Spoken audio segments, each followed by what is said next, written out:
Good morning, children. Welcome back to the social session where we were learning about the devotional path to the divine, where we have seen many kind of saint poets. We learnt about Sahaja Kavi and even about the Padakavita Pitamaha. And we also have learnt in the previous session about a saint poet from the Bengal region, that is Chaitanya Mahaprabhu. And today we learn about Kancharla Gopana from the Telangana region. As you have seen Bammera Potana, Annamacharya, Chaitanya Mahaprabhu, Tulsidas, Surdas, these are the famous saint poets who participated in the Bhakti movement, in the spread of Bhakti in their own ways. Of course, what they have, how did they spread the Bhakti was their own style. One had spread it through the songs, one had spread it through the dance, the other had spread it through his praise towards praising the God through his poetry. So there are many ways through which this has been spread. Today we will learn about the Kancharla Gopana, whom we famously call him as a Bhakta Ramadasu. So it was between the period 1620 to 1680. During the 17th century, he was a big devotee of Lord Sri Rama and composer of Carnatic music. So you know there are two musics, that is Hindustani music and Carnatic music. He is also a composer of Carnatic music. He is among the famous Vaggayakaras. Even Annamacharya is also a Vaggayakara. Who is called as a Vaggayakara also I told you. Somebody who composes, who writes their own song and sings are called as Vaggayakara. Okay. So he is also one of the famous Vaggayakara. Same person being the writer and composer of the song is called as a Vaggayakara. In Telugu language we call him as a Vaggayakara. And he is renowned for constructing a temple for Lord Sri Rama at Bhadrachalam, and even today also Bhadrachalam Sri Rama temple is being constructed by Bhakta Ramadas, the Kancharla Gopana, during the 17th century, which is all his songs are called as Ramadasu Kirtanalu. He wrote Dasharati Shatakamu. So the famous poems which you come across in Telugu was composed in the name of Dasharati Shatakamu by Kancharla Gopana, who is also called as Bhakta Ramadas. His collection of nearly 108 poems dedicated to Lord Sri Rama were written in Dasharati Shatakamu.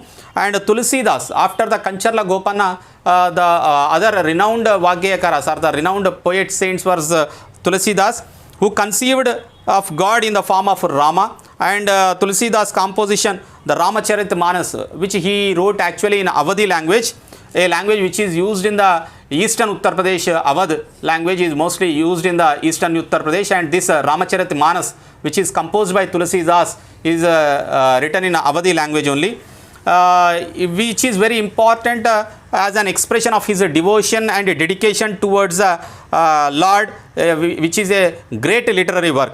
He was contemporary of Shankaradeva of Assam, that is the late 15th century, who emphasized on the devotion of Vishnu. So he conceived the God as a Lord Rama, the Vishnu incarnation, but whereas Shankaradeva had conceived the God as the Lord Vishnu. So he also composed many poems and plays in Assamese language. This Shankaradeva belongs in the northeastern side of Assam, and he began the practice of setting up of namgars or houses of recitation of the prayer, where people gather in the evenings and they pray, and the practice continues even to date also. In Assam, this practice even continues even today.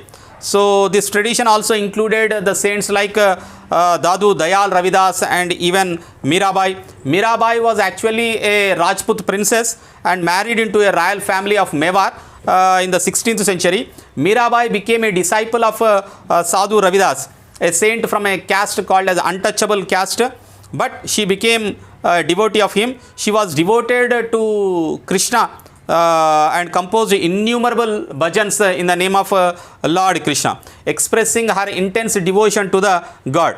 And bhajans is a form of expressing his her intense devotion. Her songs also openly challenges the norms of the upper caste and became popular with the many mass people in the Rajasthan and Gujarat region.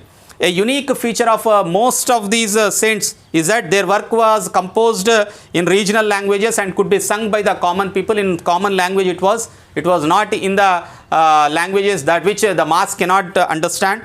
They became immensely popular and they were handed down orally from generation to generation, and even today they practice singing it.